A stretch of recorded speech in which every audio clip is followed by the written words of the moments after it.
bounce backs. So I did a video on breakthrough candidates, who I feel will be breakthrough candidates, and I couldn't do that without doing bounce backs as well. So what's interesting with this is something simple. I put them both on the same board, where I was going through all the NHL stats, and I was putting the bounce back guys on one side, the breakthrough guys on the other.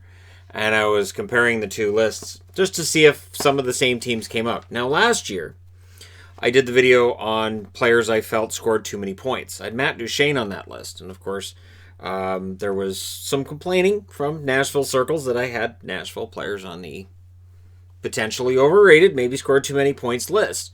Now, this year I'm wearing Nashville because I've got at least one. I'm going to give that spoiler, at least one on the underperforming list that I think will bounce back next year. So, I've got 4 goaltenders and 14 players, 13 of them are forwards. It is really tough to predict when a defenseman's really going to break through and get those points. In some cases, like in the list I just did on breakthrough guys, I could throw Heiskanen in that list, but I don't know that Heiskanen's going to be a defenseman who scores 60, 65 points. He's just going to be an excellent all-around defenseman. Maybe the points show up next year. Maybe it takes a little longer. Defensemen can be harder to plot out in terms of their point totals.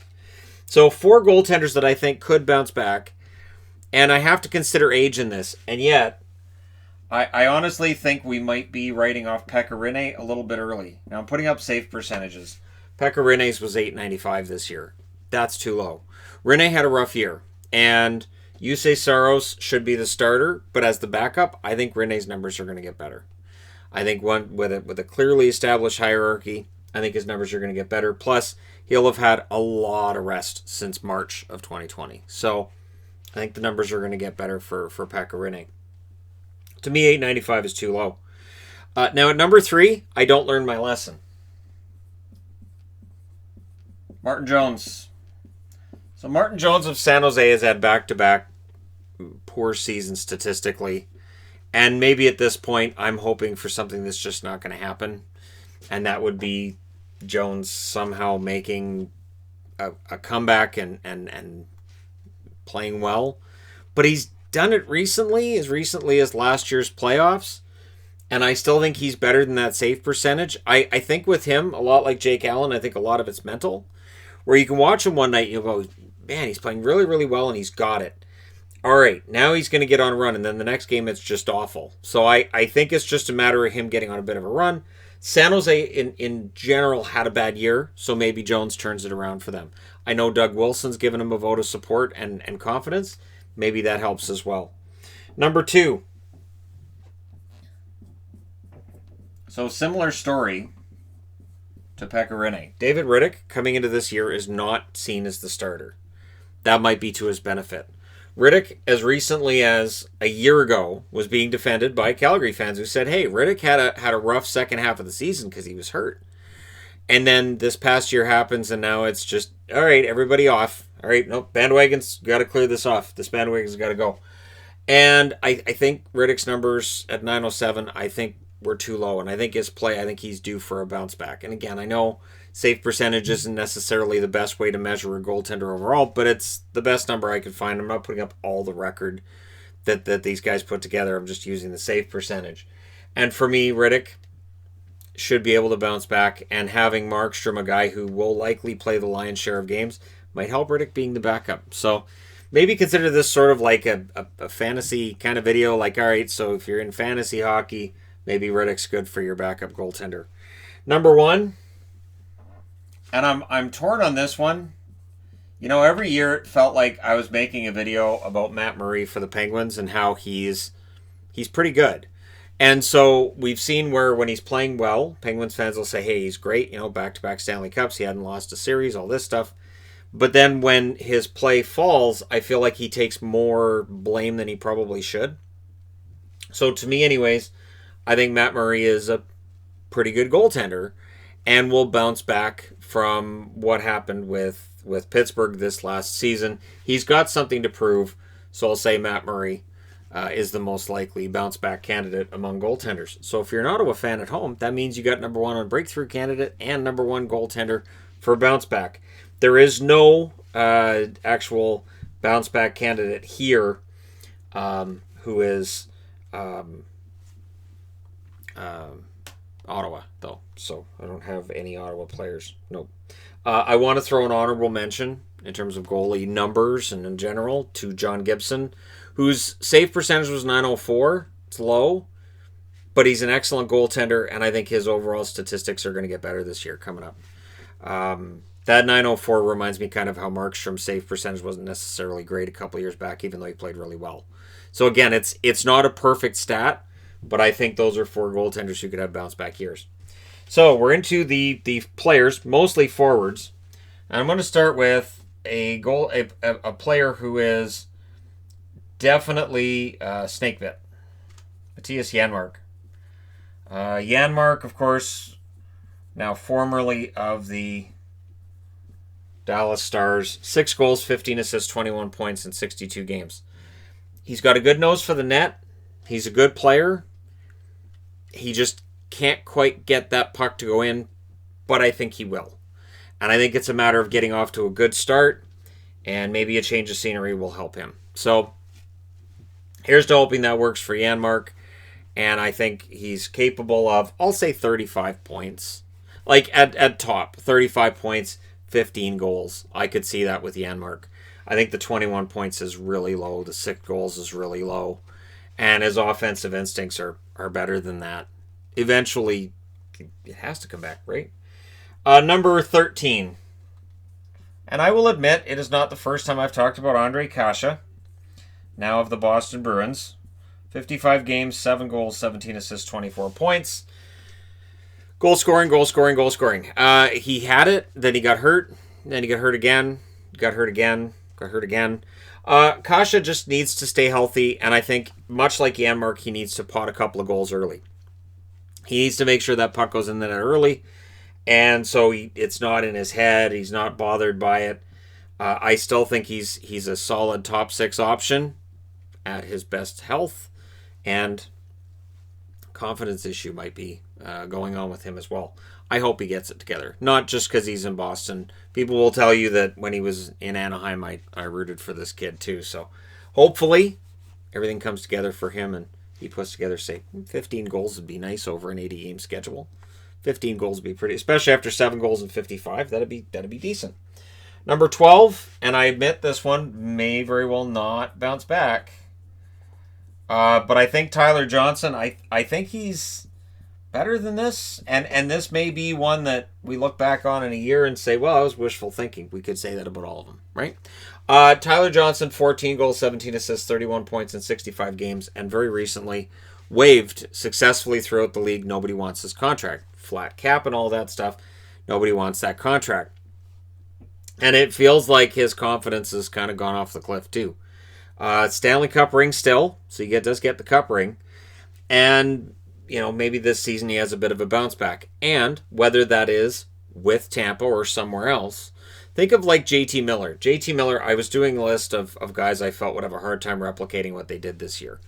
And JT Miller was top 5 on that list. I'm not going to do the video on that list, though, because I only came up with 5. But I think Johnson could have a similar impact on a team to what JT Miller did in Vancouver, where if he's given more ice time and a fresh start, I think Johnson has that ability to put up some points and key goals when you need them the most. That's something that Johnson was known for prior to this season. You needed a game-winning goal, throw Johnson on the ice. He still, I believe, has that potential. Number 11. So Stastny's returning to Winnipeg. And I think the potential for him to play with Laine, the fact that he could play with Laine means that 71 games, 17 goals, 21 assists, 38 points. He could play a lot better than that. Stastny, it could be huge. Now, I'm not talking about like 80, 90 points. Nothing like that. But I'm talking like 55, 60 points for Stastny. This could be a really solid year for him in Winnipeg. And not only that, but if he does have that kind of a season playing with Laine, and if they have 2 scoring lines in Winnipeg, it may make Laine feel a little bit better about things. He may be less likely to complain about ice time. And it does give 2 valid scoring lines to the Winnipeg Jets. And even if, let's say, Laine ends up on the first line and Connor ends up on the second line, it's not like Kyle Connor can't throw the puck in the net. So, yeah, Stastny, I think, is due for a bounce back coming out of Vegas. Number 10, speaking of Vegas, Alex Tuch. Now, Tuch this year, 42 games, 8 goals, 19 assists, 17 points. Droughts. And a hard time scoring, and definitely hard time with injuries. If Alex Tuch can stay healthy, he's a 20-goal scorer. Should be a 20-goal scorer. And with Vegas having 3 scoring lines being as deadly as they are, the home run pass to Tuch, if it connects more often than it doesn't, Tuch could surprise some people with goals this year. So, just throwing that out there. I think Tuch has that capability. Number 9, the newest member of the Oilers at the time I'm writing this, Dominic Cahoon. 56 games, 12 goals, 19 assists, 31 points. And again, he's going to be playing likely top 6 minutes for an Oilers team that has no problem with scoring. Cahoon could be a 20-goal scorer. If he finds the chemistry he had with Draisaitl before they reached the NHL and they played together, this could be a huge steal for the Oilers. So Cahoon should be huge. I want to throw out there an honorable mention to Kasperi Kapanen.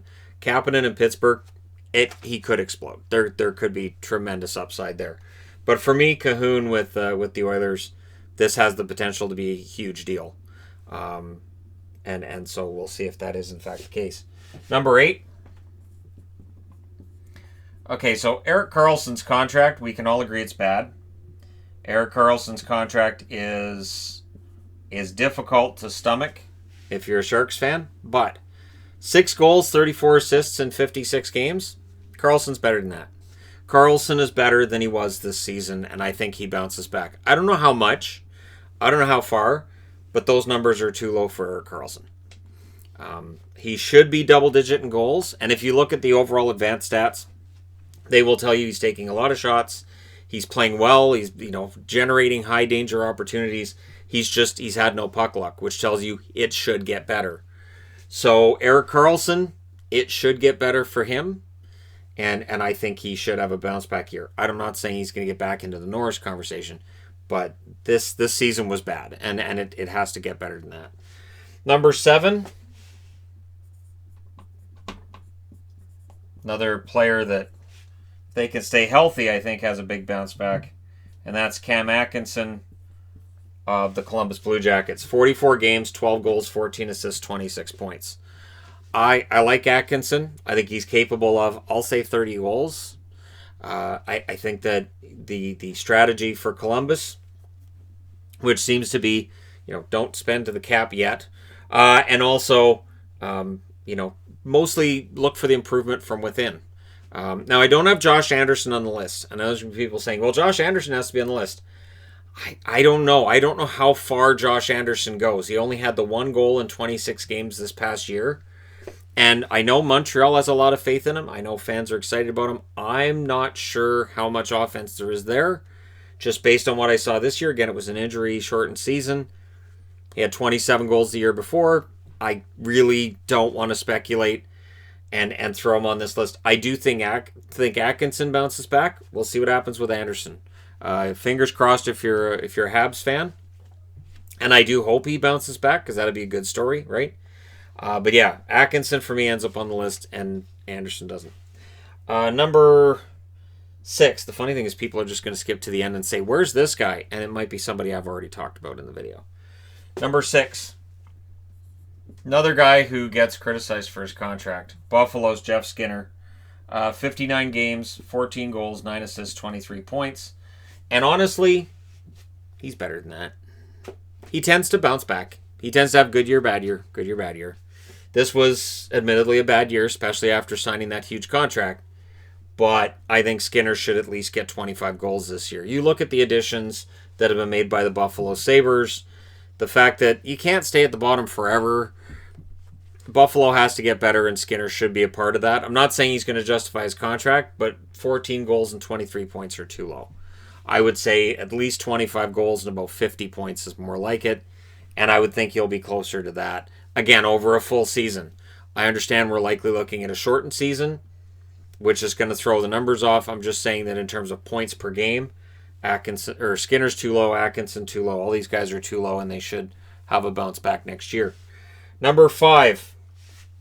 So when I was doing the breakthrough candidates, I had Pettersson on the board. So when I'm looking at Pettersson on the board, I'm like, okay. So if I think he's going to have this big year where he's going to, blast off and get 90, 95 points, who's he going to bring with him? There has to be a line mate who may very well end up generating a ton of points. And I think Brock Boeser is going to do that. Now, I'm not saying 90 points for Boeser, but I'm saying 80 is possible. 57 games, 16 goals, 29 assists, 45 points. There was a lot made in Vancouver about the drop in goals for Boeser. I more looked at the fact that his points totals didn't drop. His points per game stayed pretty similar to what it had been previous years. I think Boeser, as long as the Canucks keep him, and there's still, every now and then a rumbling the Canucks might end up moving him. Brock Boeser has the capability of scoring, I'll say, 80 points and 30 goals. Pettersson feels to me like a guy who would prefer to pass the puck. So if Boeser's putting it in, he has no problem putting it on his stick. A lot of those goals may end up being of the empty net variety where, Pettersson passes it over, cross crease. There's no goalie there. You just, shove it in. But that's fine too. All the goals count. They're all the same. There are plenty of guys in the Hall of Fame whose bread and butter was just putting those easy ones in the net. Number 4. I've talked about this guy many times over. I don't know what happened this year to Alex DeBrincat. I think DeBrincat's better than this. And so I'm perfectly willing to say 18 goals is way too low. 70 games, 18 goals, 27 assists, 45 points. That's not enough. And I think DeBrincat has a bounce back year. So while there's plenty of people who will say, well, Chicago's, in this rebuild and they've sent out this letter to their fans. I think with guys like DeBrincat, Strome as well. Strome, I toyed with putting Dylan Strome on the list. But I thought, no, I'll put DeBrincat on the list and leave Strome off of it. I think DeBrincat has the goal scoring he showed in 2018, 2019, and I think it'll show up again. I do. I think it'll show up again, and we'll put all this in the rearview mirror. Number 3. All right, Nashville fans. So last year I talked about Matt Duchene, and I said, well, Duchene scored too many points. Likely won't do it again. People said, well, this is just hating. Now, Duchene did score less this year. He scored way less than he even should have. My bet was that he was going to drop, but not like this. 66 games, 13 goals, 29 assists, 42 points. That is way too low. The 13 goals especially is shockingly low, considering the contract he signed. I'm going to go ahead and say he has a bit of a bounce back year. I think Nashville's going to have a bounce back year with their scoring as well. And so Duchene, it has to be higher than that. I would say the 13 goals he scored, if we have a 48-game schedule, I'd be surprised if he doesn't get more than 13 goals in 48 games this year. I'd be surprised. In fact, in 48 games, he should be pretty close to these totals.